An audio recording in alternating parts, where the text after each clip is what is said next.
Hey, sister, this is Misty Williams, founder of HealingRosie.com, and I'm so excited to welcome you to Rosie Radio.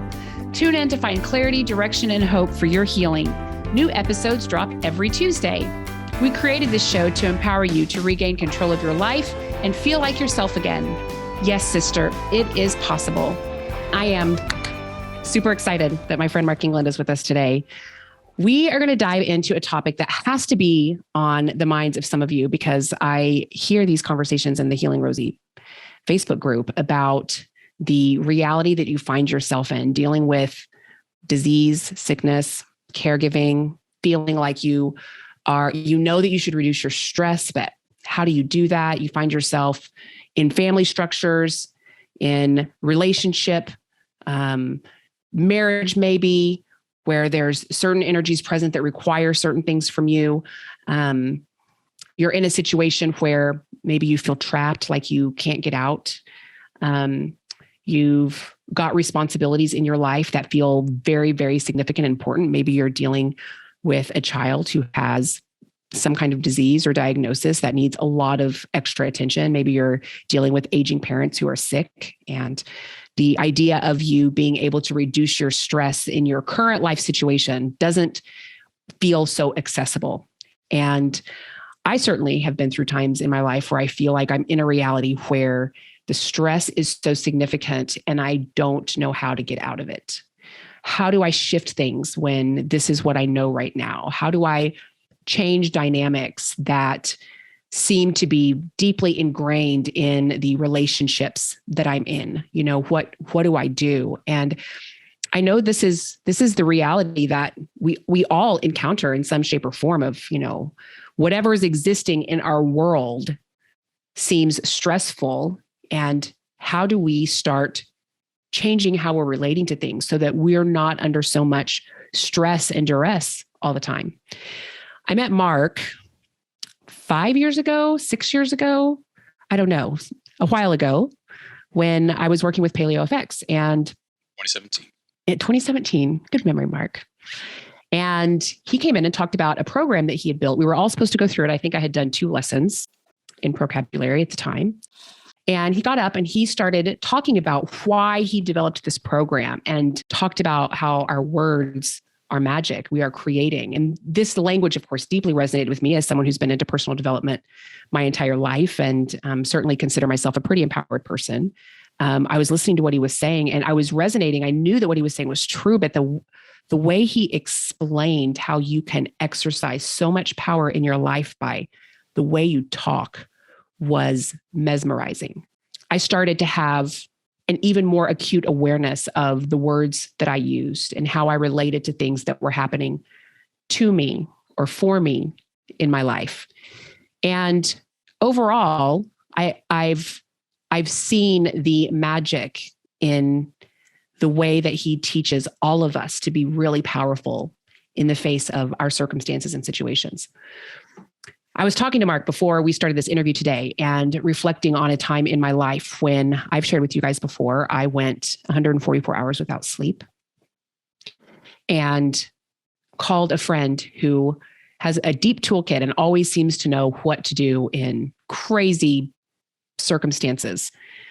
And what he told me to do was to breathe. And he gave me a breathing pattern that I did for probably 2 or 3 hours in my bedroom. I was undone. I had been bawling that day. I was just like, what is it going to take for my body to sleep again? And after doing this breath work, I was able to sleep. Like I actually felt myself dozing off for the first time, which was like, oh my God, am I going to fall asleep now? It was liberating. And I've seen Mark in the work that he's done, that I've been privileged to actually be a witness to him working with people in a live setting, incorporating breath work. We've talked a lot about breath work during this event. We've had Josh Trent come and teach us a lot about breath work. Ari Whitten talked a lot about breath work in his talk about energy and the most effective ways to cultivate energy. So I wanted to bring Mark on for this bonus series that we're doing and talk to us about this very stressful reality that a lot of us find ourselves in, and the very poignant and profound and accessible power we all have in what seems like impossible circumstances sometimes to begin to create a different world for ourselves. It requires an open heart to even have this conversation. I would encourage you, if there's just a piece of you inside that's like, I want to believe that something's possible for me, if you've struggled, take a deep breath and just choose in this moment to open your heart, because Mark's going to teach us some profound stuff together today. And I'm super excited to be able to share this with you. I think it's wonderful to know how to go after deep toxic stressors with so many of the health strategies we've talked about, dental infections and toxic mold and all of these things that are very real things that we have to eradicate, right? But we've also talked a lot about the stressful life. We all have stress in our lives. Sometimes the stress we're dealing with is an experience that happened to us 40 years ago that we're still playing over and over and over in our reality today. And I want you to be really, really empowered that not only did we talk about a lot of these real issues and things that are happening, but I want you to feel like, wow, I got some tools. I know where to start. That's my hope for you for this interview, that we're going to finish up and you're going to be like, wow, okay, I can see this. I know what to do. So thrilled to have you, Mark. Thanks for having me on, Misty. Thanks everybody for listening, watching, both. Well, I would love for you. So I gave a little tease about vocabulary and some of the work that I've been able to see you do. I think it would be really great for you to just give us a frame for where you'd like to take this conversation today and talk to us a little bit about what vocabulary is and why it's so powerful. Today's talk, everybody, is about the victim mentality, how it influences us, how we play a role with our language. We're talking a lot about language today.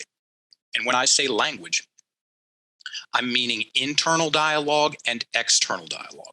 What we think, what we say, and what we write. How our language influences us for better and for worse. How our language influences our breathing for better and for worse.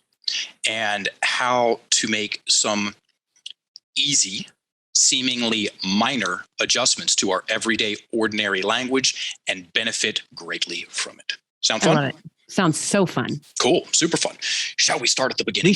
We should. Okay, great. So I thought I was a tough guy in college.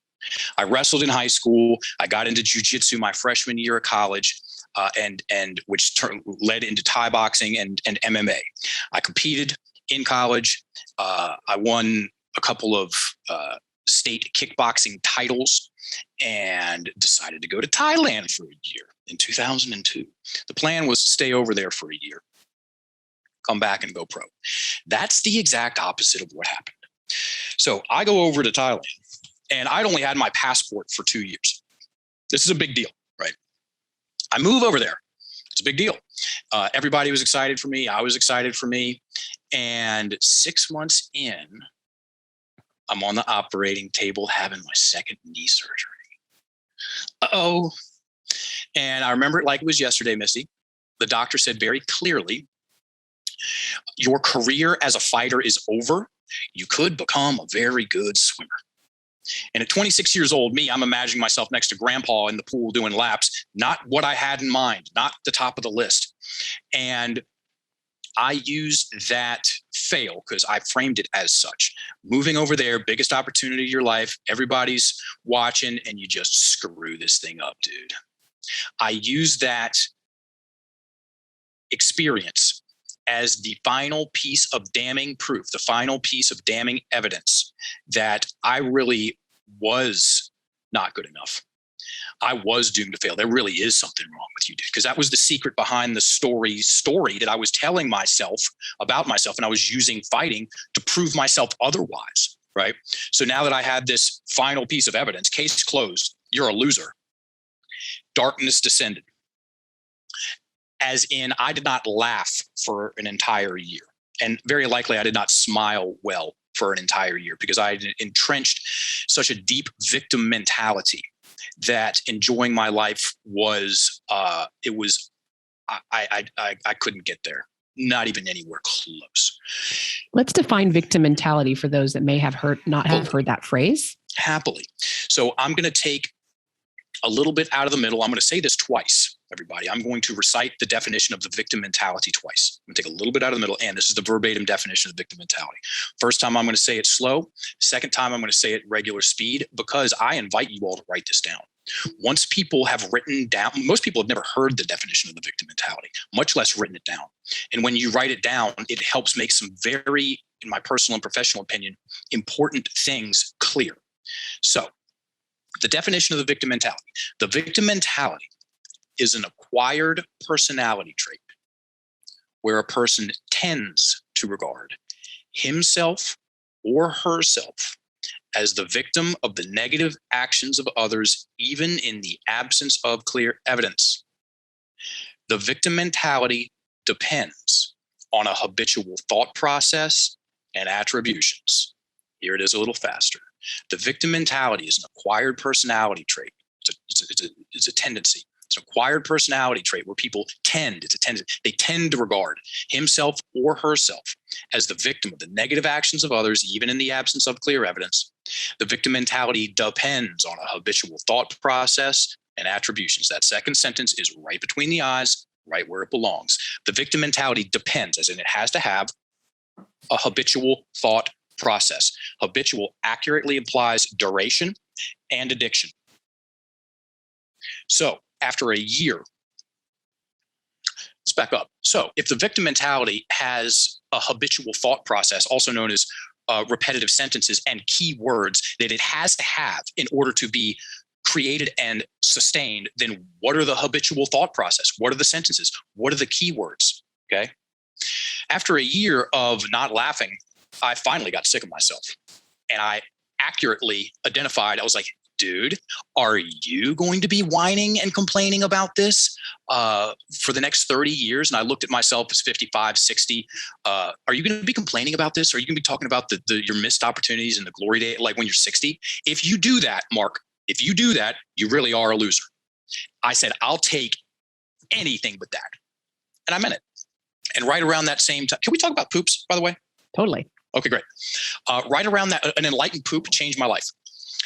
Right around that same time, I was an elementary school PE teacher at an international school in Bangkok. I did that for 5 years. Great gig. I lived in Thailand for a decade, which still sounds strange to say, and facts. So our vice principal had come back from this cleansing resort down on the island of Koh Samui in the Gulf of Thailand. He's like, dude, they're doing some really cool stuff down here. And it's based off of this book. And he hands me a book called The Tao of Health, Sex, and Longevity by Daniel Reed. And I take that book over to the swimming pool, and the second graders, we get them through the class, and now it's free swim. And I'm there with an assistant. So, we're both like, he's watching them, I'm thumbing through the book, and they're talking about diet. They're talking about exercise, talking about breathing, talking about meditation. They're talking about meridian lines and acupuncture and sleep in as far as the traditional Chinese medical system, how they do things. And then they get to a section on pooping, and they show a diagram of someone sitting on a Western toilet.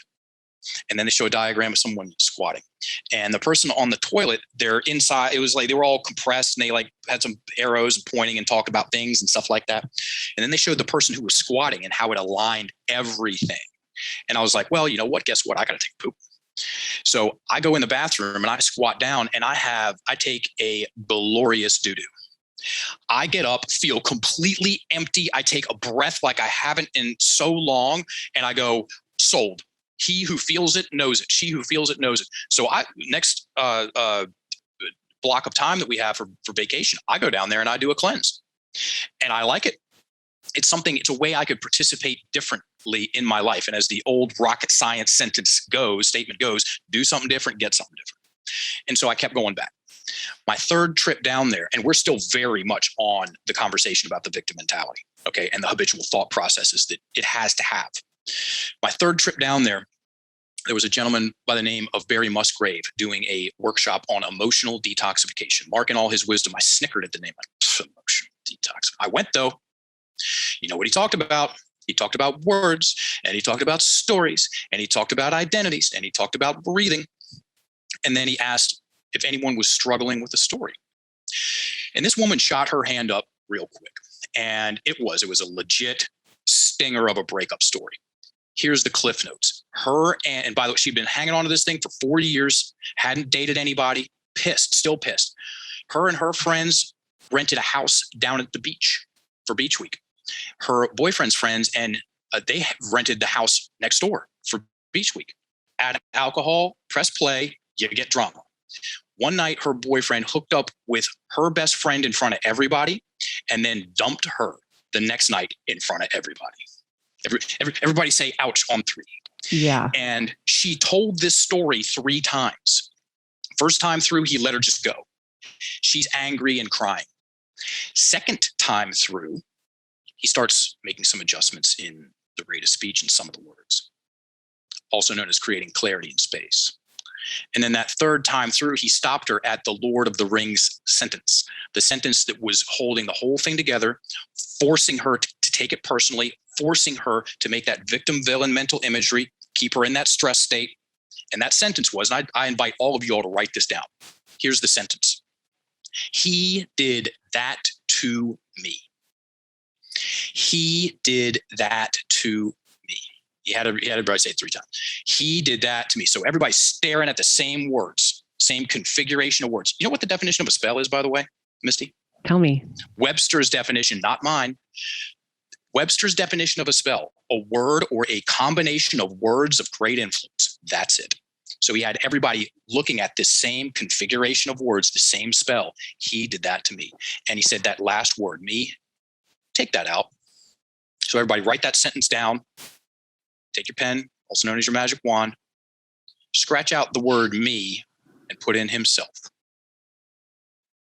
And it was such a radical departure from this story that was consuming her mental real estate. Okay. It was such a radical departure. It was clunky how she said it. He did that, and it went up at the end like a question. It's called up talk. He did that to himself, and then you see it catch. And she talked herself into a completely different perspective of the whole thing. He did. He did do that to himself. And then she starts telling a different story of what happened to him. Yeah, he lost friends. It was like people shunned him and all this stuff. And then finally she goes, yeah, that was never going to work out anyway. The guy was actually pretty weird. And you just, right? You just see the thing come off of her. You see her shoulders drop and her face lighten up. And I'm looking at that and I go, that's not my story, but that's my story. Because that sentence, it's called a projection. He did that to me. This has nothing to do with intelligence. This has nothing to do with deservance. This is simply an education issue. So that sentence will do the exact same thing, mechanically speaking, for Mark England or Einstein. He did that to me. He's in the picture. I'm in the picture. I'm on the receiving end of that. I've got to wait for him to change before I can relax and let the thing go. Good luck. Don't hold your breath, even though you're holding your breath because you're in a stress state, because that's a stressful sentence, right? Also known as amygdala hijack or sympathetic nervous system response. We'll talk more about that later. And I look at that and I'm like, that's not my story, but that's my story.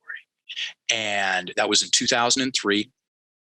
And I got up from that workshop and I went to, at the time, an internet cafe. They had those things then. And I printed off an 80-page manual on how to do this work on myself. And I started going to town on my own stories and making some, like I said, seemingly minor adjustments to my everyday ordinary language. And things started loosening up. Also known as me, I started to loosen up. I started to let go of these stories because I had a story about the guy who shouldn't have kicked me that hard and all this stuff. I was taking zero responsibility for the stuff that, for the story, for the things that I had done to put myself in that bad position, which were many.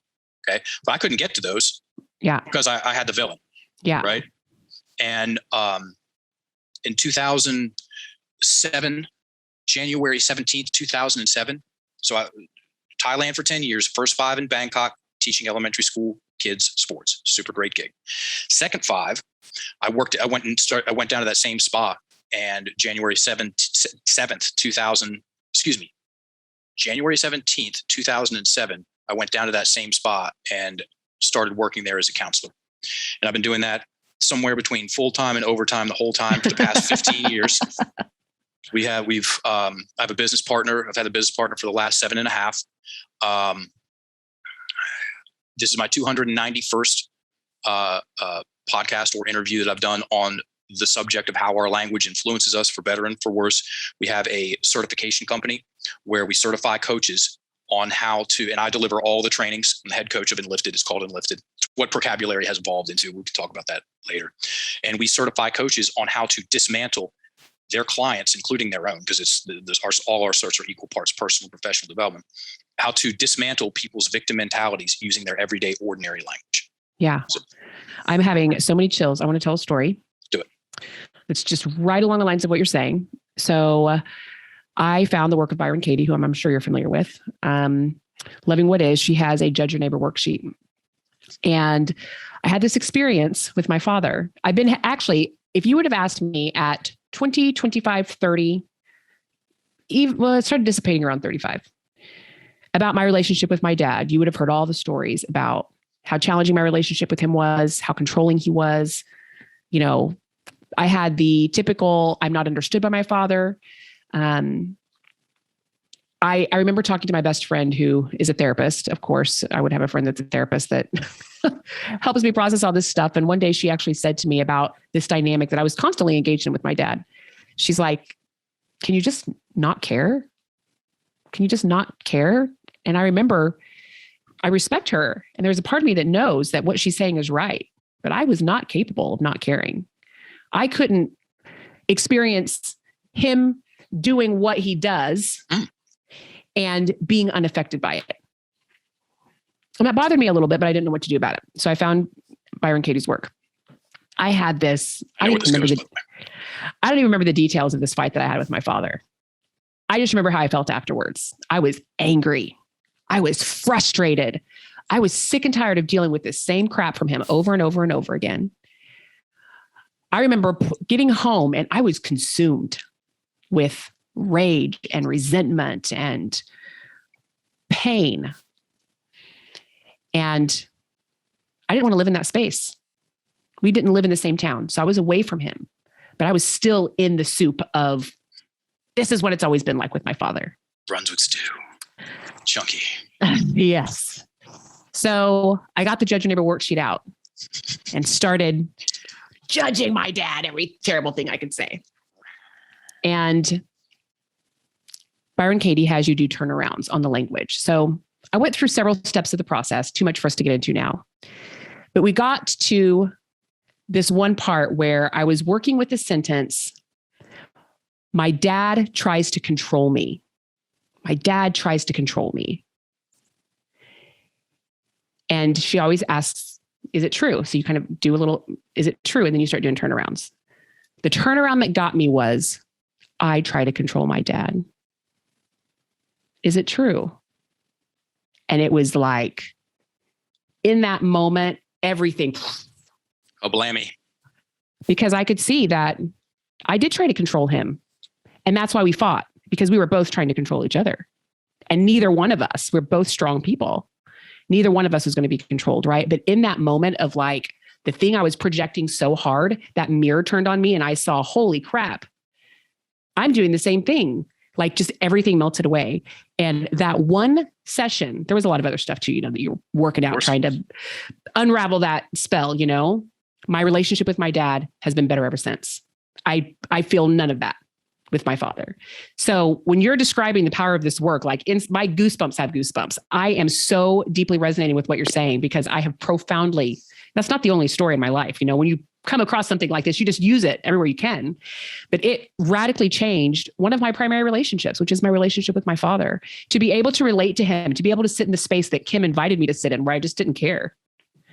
Like that space was totally accessible to me after that moment. I was able to not care. Let him do what he's going to do. That's my father. It's not surprising or shocking. And I just let him do what he's going to do. And I'm fairly unaffected by it. Every now and then I'll have a moment, but I can bounce back pretty quick. And man, I'm thinking about the last decade of my life, having a good relationship with my dad. I would choose that any day, but I had no idea up to 35 that power was even available to me. Tony Robbins says Byron Katie is at the top of the mountain. He doesn't say things like that very often. Her book, 1,000 Names for Joy, I recommend the audiobook. 1,000 Names for Joy is her rendition and interpretation of the Tao Te Ching. And it's the highest articulation of unconditional love that I've ever heard. I spent 7 days with her at the Paleo Institute in 2014. And you can take that sentence right there. There's actually 4 turnarounds to it. So my dad's trying to control me. That's one, but that's where you start. I'm trying to control my dad. I'm trying to control me. My dad is trying to control my dad. And so on. And you could add not in there too. My dad is not trying to control me. Sure. Yeah. And space and clarity. Hello, better breathing mechanics. Hello, exit. Powerful. It's super powerful. And like I said, she's a teacher. You know, like I said, this has nothing to do with intelligence, 0, and nothing to do with deservance. It has everything to do with education. I was brought up in the public school systems. I have a master's degree in education.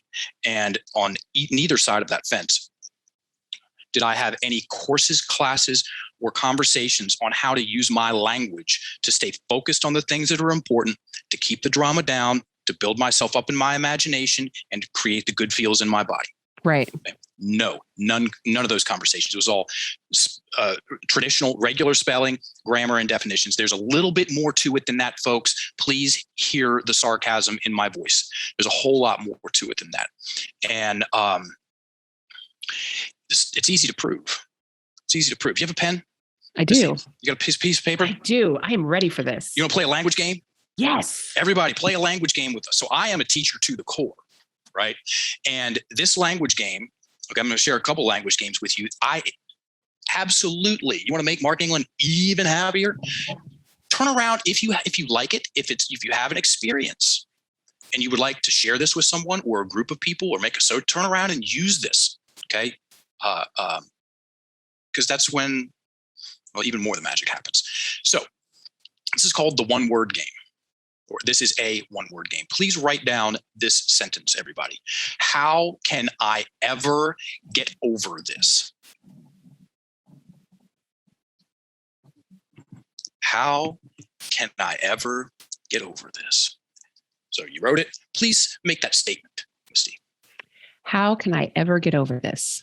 So you have them write it, you have them read it, and then ask them about the feels. How does it feel to make that statement? I felt something locked up in the middle of my body. Step 2. That was step 1. Rocket science, folks. Take your magic wands, your pen, scratch out one word, just one. Scratch out the word ever.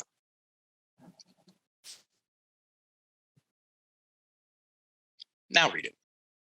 Look at that smile. How can I get over this? Any different? Very. Wow. What you got? What's the difference? I didn't feel something lock up in my body like I was trapped. The word ever is, okay, so yes, fine, everyone, yes. That sentence, it's a question, okay? It's got a question. It's not a question. It has a question mark at the end of it. How can I ever get over this? And when people say that, very rarely do they say it in a cool, calm, collected way. Most of the time it's emotionalized, as in, how can I ever get over this? Which is fine, syntactically speaking, it's a question. That's a statement. It's a statement of I'm screwed. It's a presupposition, if you want to get technical about it. It presupposes there's no way out. Right. And so my reticular activating system, which we can talk about here in a second, it goes, okay, if there's no way out, I'm going to stop looking for solutions. And hello, stress, hello, resignation. We take out one word. In this example, the word ever falls under the umbrella of drama language. You put that in a certain way in certain sentences, and the drama is going to spike. Your cortisol is going to spike. Your stress is going to go up. You're going to get tunnel vision. It's called amygdala hijack. When people go into a stress response, a stress state called amygdala hijack, the breathing is trapped in the chest. We get fixated on something. Okay. We lose internal and external access to our peripheral vision. Okay. Our ability to listen goes way down. Anyone who's ever talked to someone who's in an upregulated emotional state, we have language to describe this. It's like talking to a brick wall. Okay. Right. And so when we take out that one word ever, now the presupposition, that's also a presupposition. Now we actually have a real question. How can I get over this? The RAS, the reticular activating system goes, well, okay, cool. If there are, it presupposes that there are solutions. So I go looking for the solutions, and the likelihood that I'm going to see something either now or shortly thereafter goes way up. And that feels a lot better on a variety of different levels. And, the reticular activating system, in my personal and professional opinion, is vital for anyone that is in personal, professional development, or they want to heal from something. I mean, have you ever heard a doctor recommend prolonged bouts of stress and anxiety to help someone get over an illness? Me either. So the reticular, I'll back in with a story. I'm going to give a presentation, Misty Williams, 2018, 1 year after I met you. And I'm Mr. Early. So I get out the door early. I'm reviewing the show notes in my head, and I walk over to where my car was parked the night before. Except it's gone. Glorious space, nothing but empties. And it took me a hot second to connect the dots that somebody stole my car. So I get my phone out and I call the police. And I said, help. They said, hold on, buddy, we're coming. And then I call my dad. I said, Dad, I'm telling the truth. This is really weird. Somebody stole my SUV. I got stuff to do. I need the farm truck. So I go out to my dad's farm, an hour and a half out of Richmond, Virginia, and pick up one of his prized possessions. In 1985, he bought a Ford F-150, brand new off the showroom floor. 2 tones of brown. We call it Brown and Browner. And it's still in mint condition. I drove Brown and Browner into Richmond within 24 hours. Most people have had an experience like this. I start seeing 1985-ish Ford F-150s all over the place. I saw 3 in 2 city blocks. Have you ever had that experience? You buy a car and then what was the model? Mine was, I don't remember the year, 1990 Mitsubishi Eclipse. And you buy that car, and then what happened? They're all over the road. They're everywhere. Where the hell did all these cars come from? Here's what happens, folks. And it's completely neutral. It'll point out the worst stuff you got just as fast as the best stuff you got. It has a search and an edit function. Once something gets deemed important, as in once we focus on it, especially if we emotionalize over it, because my emotions were up. Somebody stole my car. And interestingly enough, when I really got emotional about it was when I remembered that my kickboxing equipment, which I had broken in over, it's like a baseball mitt glove. You buy it, it's new. You keep 5 years. The stuff was just perfect leather and really nice and just molded. It was an extension of me. That's when I actually got mad. Yeah. Not up until then. So while I'm driving this 1985 truck, I'm seeing, because it's going on a search mission, go find more of these things. I'm finding more and more of those. And while I'm doing that, my reticular activating system, unbeknownst to me, is also editing out anything that's not that. So I didn't see any blue Oldsmobiles, no red bugs, because it's not the thing that is important. Right. This has been studied in depth. One of the most famous social psychology studies ever done was the invisible gorilla. Are you aware of that? Mm-mm. I don't know. Start telling it. You can look this up. You can see the original video. It's a 1-minute video on YouTube. In the late 1990s, 2 social psychologists took 7 students, dressed 3 up in white, 3 up in black, and 1 in a gorilla costume. They gave the white team 2 basketballs, the black team 2 basketballs, and they filmed them for 1 minute. The white team could only pass the basketballs to that team, the same with the black team. So 30 seconds in the middle of this, the student in the gorilla costume walks into the middle of the frame, looks at the camera, beats his chest, and walks out. That was the 1-minute video. And then they show that 1-minute video to tens of thousands of people, and they direct their attention. They give the people that write the news know about this. Magicians know about this. They direct their attention. They say, count how many times the white team passed the basketballs back and forth to each other. Correct answer is 15, spoiler alert. And then afterwards, they asked him how many times. And then they asked him, oh, by the way, did you happen to see that gorilla? 50% of the population that watched, edited out, failed to see something so seemingly obvious as a gorilla because they weren't looking for it. They were focused on something else. And when someone brings it to your attention, you watch, you're like, oh my God, that thing's that right. is profound. It's spooky profound. Now, the question is, does our reticular activating system only respond to 1985 Ford F-150s and Mitsubishi Eclipses and students in gorilla costumes, or does our language influence our reticular activating system? I got 2 stories for you, a tale of 2 stories, because you got to think, folks, in terms of expansive spells and constrictive spells. Okay. Combinations of words that constrict and control, trap the breath, create the dense energy, rigidity in the body, create the tunnel vision, or combinations of words that expand people energetically, give space and clarity in their imagination, relax the physical body, and unlock the breath. So a tale of 2 stories, a tale of a constrictive spell and a tale of an expansive spell. And then we've got a couple other language games to play to really round this thing out nicely and give you all some things that you can practice and have an experience with. Because once you feel it, then you know it. This woman comes in, sits down. She was very forthcoming. She said, I'm having problems in my marriage. My husband thinks I'm attractive and I refuse to believe him. And I know when it got started, I know where this is coming from. I just don't know what to do about it. I said, keep going. She told the story. She was 10 years old. And her family went to her grandparents' house for Christmas. And she walked, right as soon as she walked in the kitchen door, her great aunt is sitting right there, standing right there, and leans down and goes, "My, you have a big nose, just like me." Walks into the bathroom. What do you think the first thing she looked at was, Misty?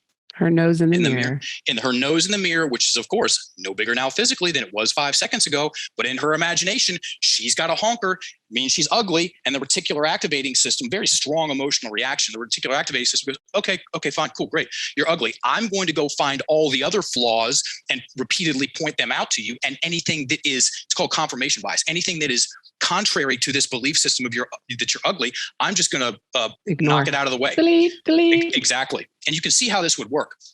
Her husband he's like, "Damn, baby, you look good." And she's like, "You don't really mean that.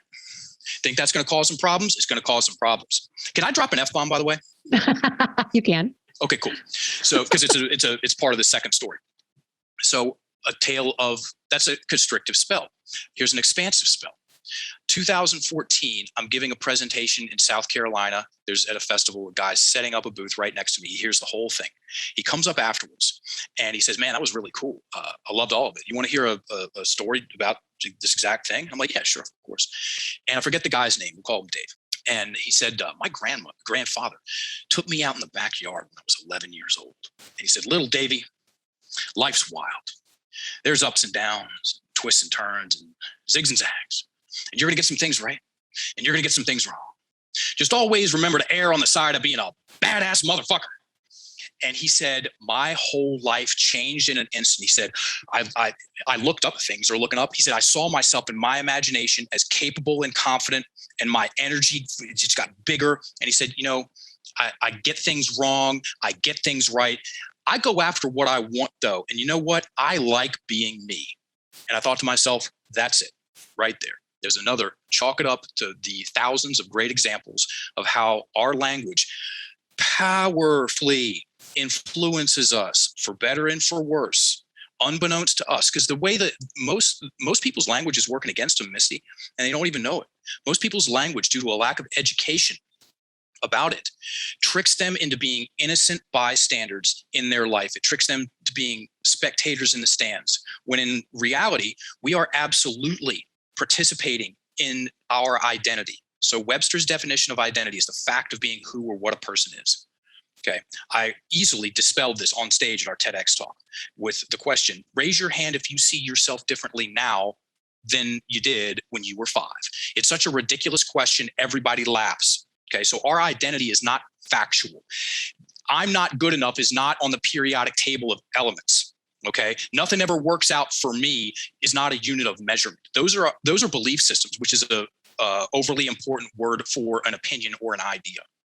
And our identity is an ongoing, fluid, flexible process that we are participating in on a daily basis. And with a little bit of education, there's that word again, we can participate different and better.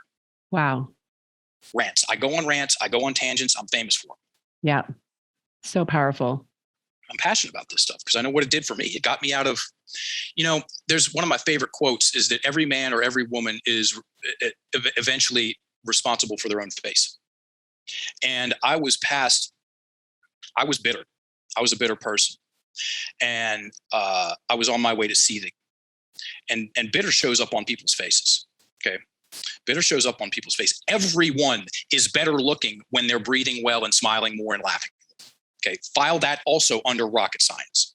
So I know firsthand what this practice, this path of paying more attention to what we think, say, and write will do for people on a personal level and a professional level. Like I said, I've been doing this a while, full time.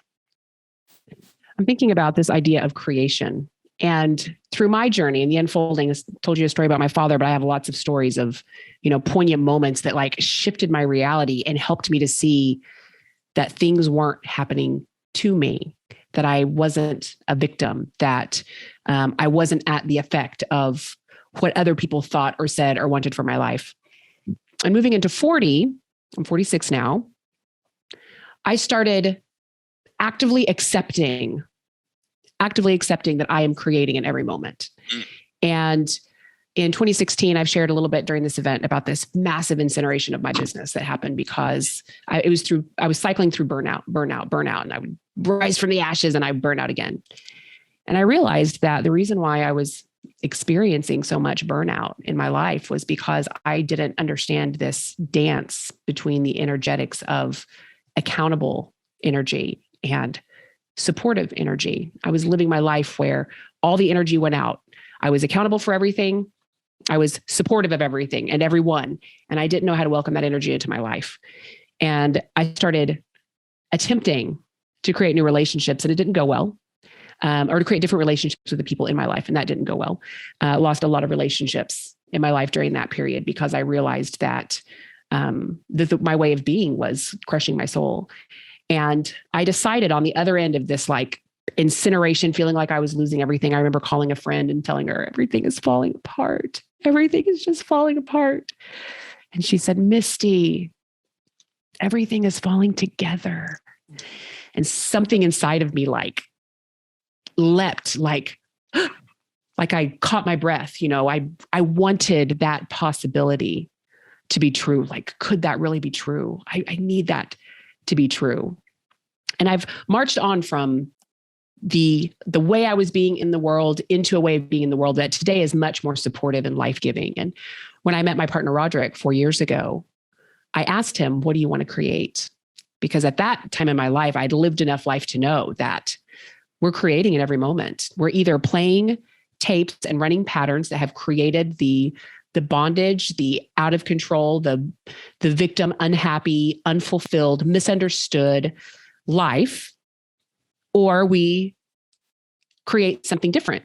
We choose and live in the possibility of creation. And Roderick and I have been together 4 years now. And one of the things that he would tell you is one of the most profound gifts I've given to him is this idea that we have the power to create together. And we've been very intentional about this in our relationship. We talk about it a lot. And I wish there was a way to kind of bottle up this awesome, empowered, open, spacious, full of potential energy that I feel pretty much all the time in my life these days because I choose to live in creation. There are many opportunities for all of us to adopt a story that renders us powerless, right? But we don't have to. And the things you're sharing right now, Mark, are just like my insides are dancing. I have little insects inside of me that are just jumping, feeling so liberated by what you're sharing because I'm just considering where I was. I remember being 19 years old in college for the first time, not hitting it off with anybody, feeling misunderstood. People don't understand me. They're confused and feeling trapped. Like I'm in this world away from home for the first time, wanting to make friends and have a great social life. And I just was not batting 1,000. I was really, really struggling. And I remember sitting down with my best friend and asking her, like, what is wrong? Why do people feel this way? Why are they so resistant to me? And I wish I could remember the details. It's kind of like my dad. What were we fighting about when I felt like I don't remember the details of that, but I do remember hearing things from her and deciding in that moment, okay, I'm not going to feel sorry for myself. I'm not going to blame everybody else for misunderstanding me. I'm going to do something about this. And finding strategies to do something about it has radically changed everything about my life. And I love that you've made this your mission to bottle this. I hope people feel it like I'm feeling it, that, wow, we really can create something different. If only we have the guidance and distinctions. Certainly I couldn't have made that shift in that moment around my dad if I hadn't been reading Byron Katie's book, Loving What Is, and watching some of her videos on YouTube and just seeing what the work is about. And yeah, you are giving people the spell with the wand. It's really exciting. You wrote that and I wrote down bondage or bonding. Take your choice, make your choice, You don't play another language game? I do. Okay, cool. Write down Misty Williams and write it in a full sentence. So write down one personal goal for 2022 and one professional goal for 2022. Okay. I get asked a lot, Mark, what do we do? Where do we start? And what we're about to do right now Okay, this language game, and then the challenge that we're about to do is the advice, the exercise I give all the time. I mean, literally, it's the one, because this right here is the gateway drug into the rest of your language, and it is uber shareable and uber reliable. So please, everybody listening, turn around and share this. Share it far and wide, Facebook, whatever, Facebook groups, like just use it. Watch what happens. So you have people write down one personal goal and one professional goal in a full sentence. So that first language game we played, we took one word out and had an experience. This language game, we're going to put one word in, see what happens. What's that? What's your personal goal? Okay, personal goal, sharing this one, especially because I've been sharing a lot during this event about this goal, is I will lose the weight from mold toxicity this year. How's that feel to say? It feels like it's true. Perfect. What's your professional goal? We will double our revenue from 2021. Excellent. That's exactly how you do step one. There's only 2 steps. Have them write it, have them read it, ask them how it feels. So step 2, that's step 1. Step 2, read that first one again. I will lose the weight from mold toxicity. Put a kinda anywhere in that sentence. Okay. And then say it. I will kind of lose the weight from mold toxicity. What happened to the energy? It feels like the balloon deflated. Wow, I'm so shocked. Read your second one. Okay. We will double our revenue from 2021. Put a maybe anywhere in there. Maybe we will double our revenue. It's comical. Lame. It's hilarious. It's super lame. So what we just did right there, the title of that language game, everybody, is called Soft Goals. Because guess what? Soft talk is the gateway drug to the rest of your language. There's a handful of these keywords. I'm about to rattle them off, which is part 2. We're about to do the soft talk challenge. I promise you, these words, these keywords are in your language, and I promise you, they are creating indecision, anxiety, and doubt, also known as stress. That's right. So remember the reticular activating system, everybody? I bet you do.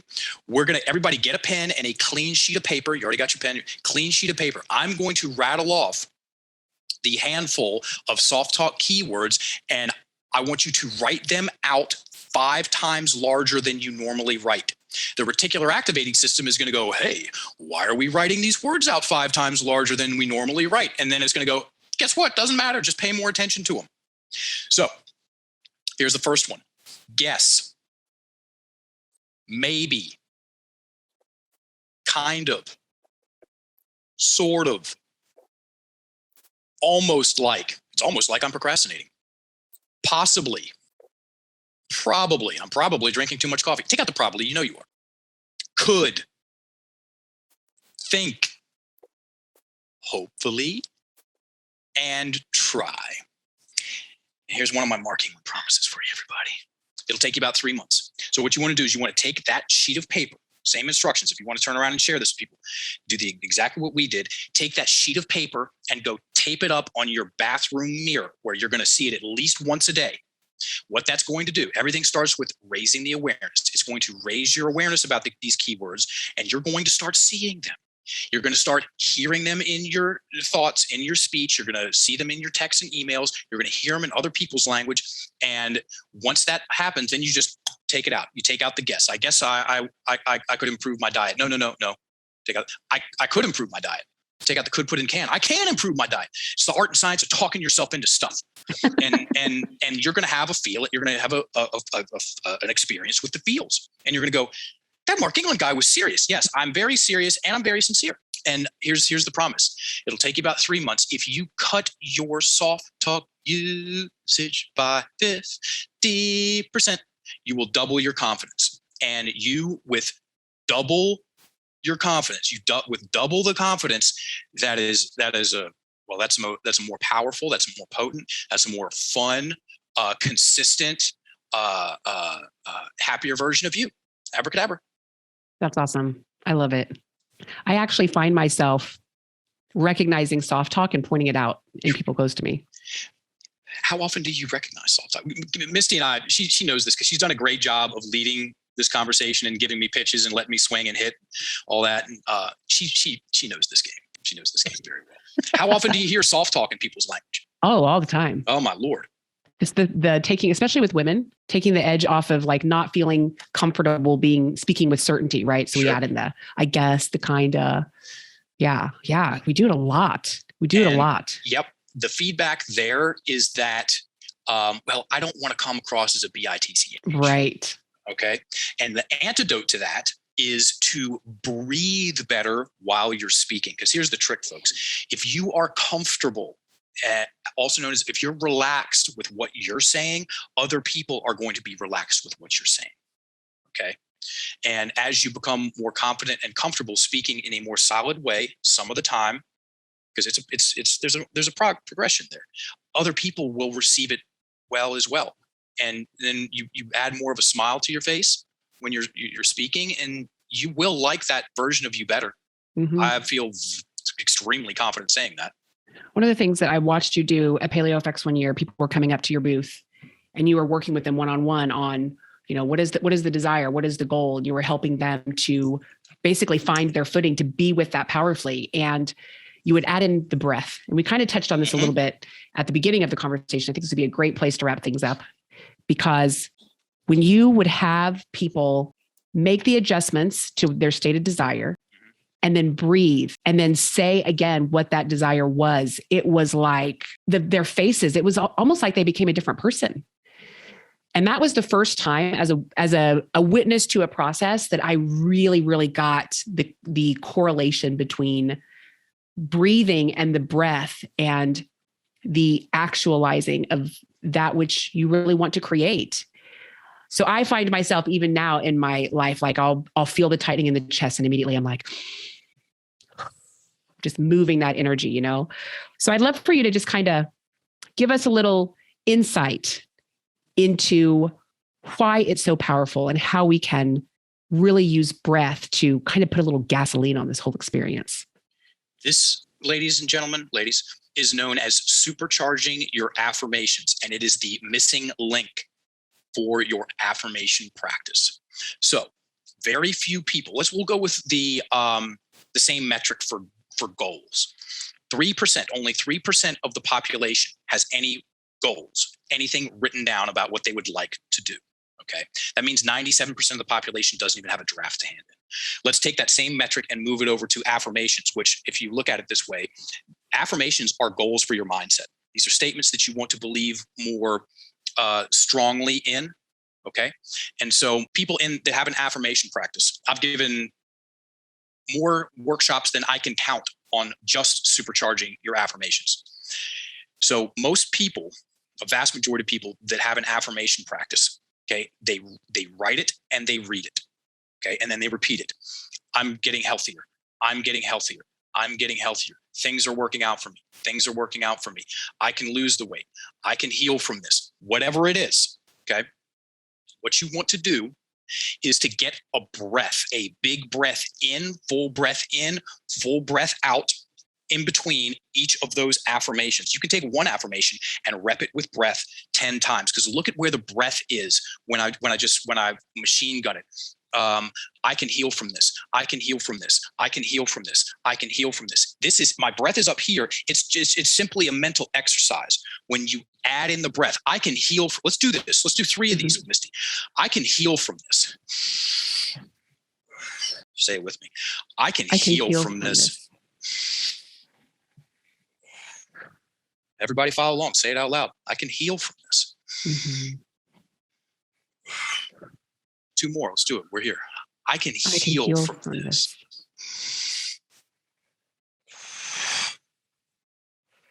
I can heal from this.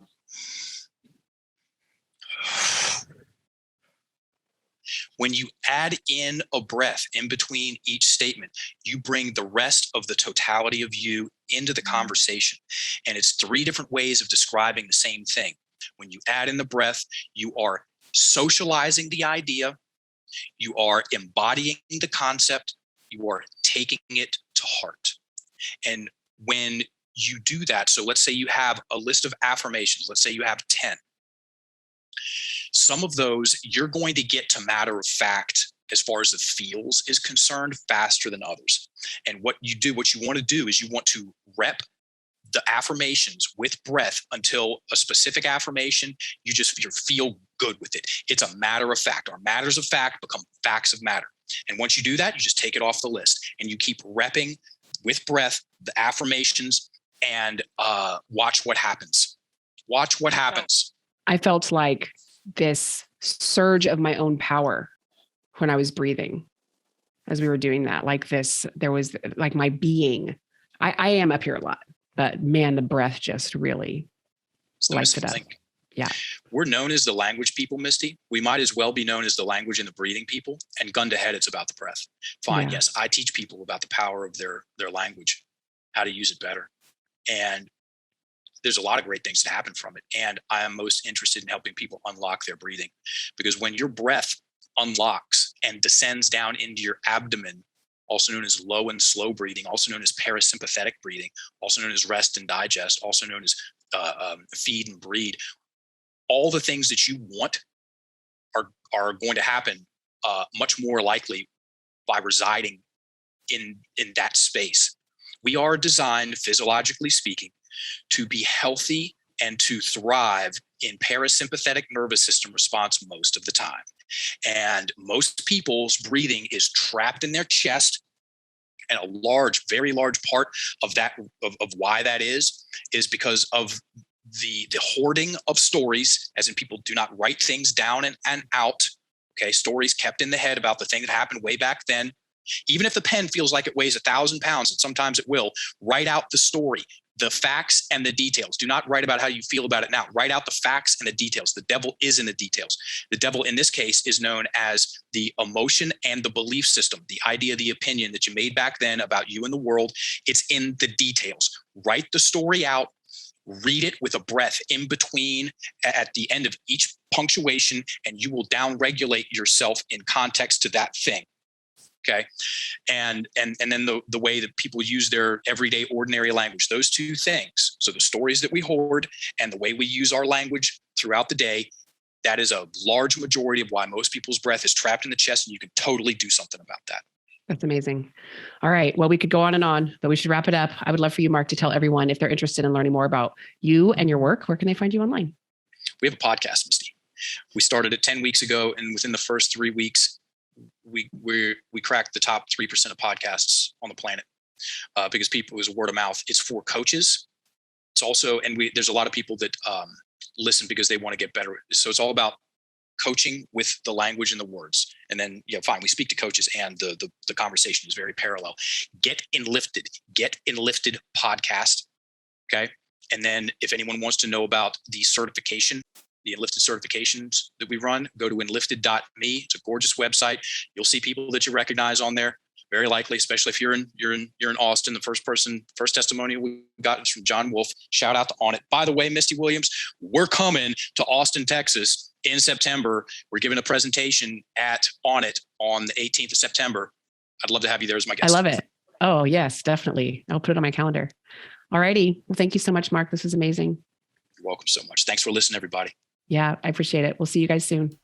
That's it for this week's episode. Thank you for listening. I hope you're feeling more empowered to overcome your flabby, foggy, and fatigued, and to reclaim your life.